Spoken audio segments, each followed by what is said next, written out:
ڕێکخراوی سروشتی کوردستان سیستمی هاوسەرۆکی بەکارهێنێ چی لەناو بۆردی باڵایە و هەم چی لەناو هەر شەژ نوێنەرایەتەکەیە کە هەمانە. سیستمی هاوسەرۆکی ئێمە لە بۆردی باڵایە لە یەکەم کۆنگرەی ڕێکخراوەکەمانە لە ساڵی 2015 بیرمان لەوە کردەوە کە سیستمێکی تازە بەکاربێنین، ئەویش سیستمی هاوسەرۆکیە، تەنیا یەک کەس کە پیاوێک یاخود نێرێک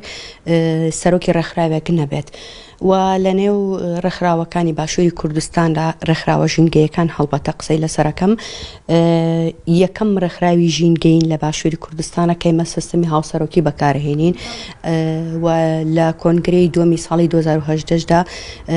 بیرۆکەی ئەومان هەبوو تەنیا لە ناو بۆردی باڵای ئێمە سیستمی هاوسەرۆکیمان نەبێ لەو شەژ نوێنەرایەتی کە هەمانە لە سلێمانی،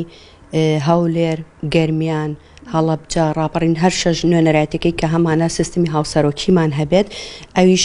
لە ساڵی 2010 لە کۆنگرەی دووەمە پەسەند کرا و ئێستا جێبەجێکرێت. هەڵبەتە لە ناو ڕێکخراوەکەی ئێمەیە بوونی پیاوان یاخۆ ڕێژەی پیا و ئافرەت خانمان هاوتەری بە یەکسانە بە یەکتری و ئافرەتیش خانمانیش هیچیان کەمتر نییە لە پیاوان، بەڵکو ئەتوانین بڵێن ڕۆڵی زیاتریان گێڕاوە لە نێو بە تایبەت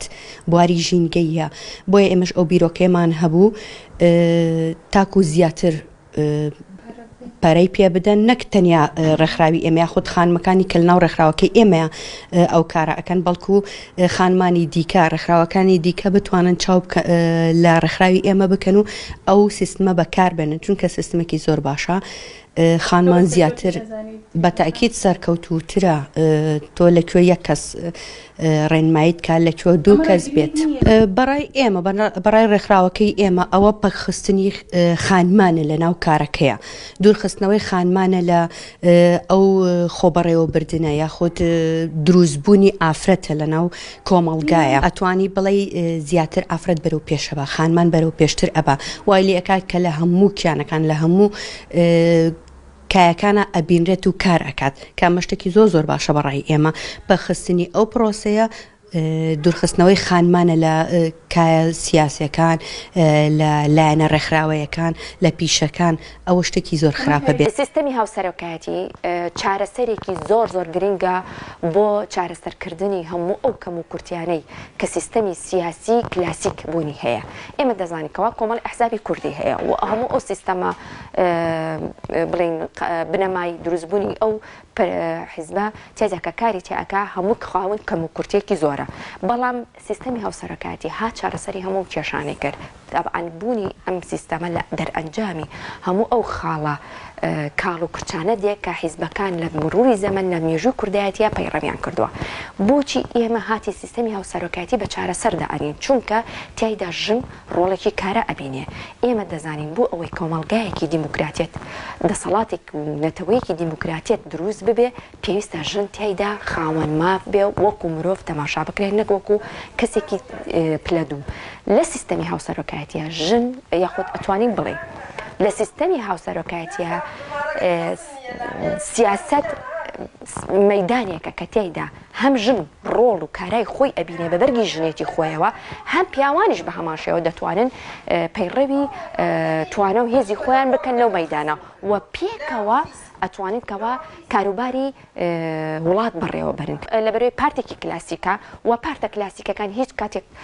تەقبولی ئەوە ناکەن کە ژن تیاندا ڕۆڵی کارا ببینن، لە کاتێکە ئەوە ڕوون بێ لە لامان کە ژنانەنا ئەو پارتانە زۆر ماندوون و تێکۆشانی زۆریان هەیە، بەڵام هیچ کاتێک بەبوونی زەهنیەتێکی عەقڵێتێکی پیا ساڵاری زوکوری ڕێگە بەوە نادەن کە ئەم قودرەتە و توانایی ژن بێتە پێشەوە و تەقبولی ئەوە ناکەن لە پاڵ خۆی ژنێک ببینێ کە هەمان بڕیاردەر بێت لە هەمان دۆسەی سیاسی بێ، ئاخود کۆمەڵایەتی سیاسی ئابووری یاخود جنگەکانی دیکە ژیان بێ. ئەنە کەسە مناڵی پەروەردەکراوی پارتیە و پارتی لە ساڵانی 2013 و 2014 لە کاتی ئامادەکاری بۆ کۆنگرەی نەتەوەیی کورد دیسانەوە هەمان بربەستی هەبوو بۆ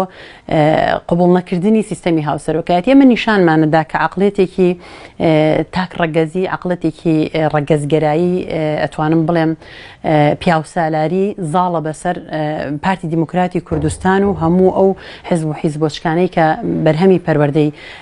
عقلیەتی پارتی دیموکراتی کوردستانن ئەمە بۆ کوشتنی ئیرادە و جەوهەری ڕاستەقینەی ژنە ئەمە بۆ پارتی بەیان بۆ هەر هێزێکی دیکە بێ دەبێت ژنانی ناو ئەو حزبە ژنانی ئەم کۆمەڵگایە ئەمە قبول نەکەن و من پێم وایە ئەگەرم مۆدێلە لە دەوڵەتە ڕۆژاوایەکانەوە بەهاتایە زۆر بە ئاسانی قبولیانە کرد بەڵام هەڵبەتە بە شێوەی شکلی قبولیانە کرد چونکە عقلیەتی ئەوان هێشتا تێپەڕی ئەوەی نەکردووە کە هاوسەنگی ڕەگەزی قبول بکاوە بیرمان نەچێ ئێمە لە کۆمەڵگەیەکین بریتە لە ژن و پیا و تەنها پیا و لەم کۆمەڵگەیەنەوە تەنها ژنیش نییە بۆیە تەنها ژن ناتوانێت نوێنەرایەتی تەواوی کۆمەڵگە بکە وەک چۆن پیاویش ناتوانێت نوێنەرایەتی تەواوی کۆمەڵگە بکە بۆیە سیستەمی هاوسەرۆکایەتی لە بەرچاوگرتنی ئیرادەی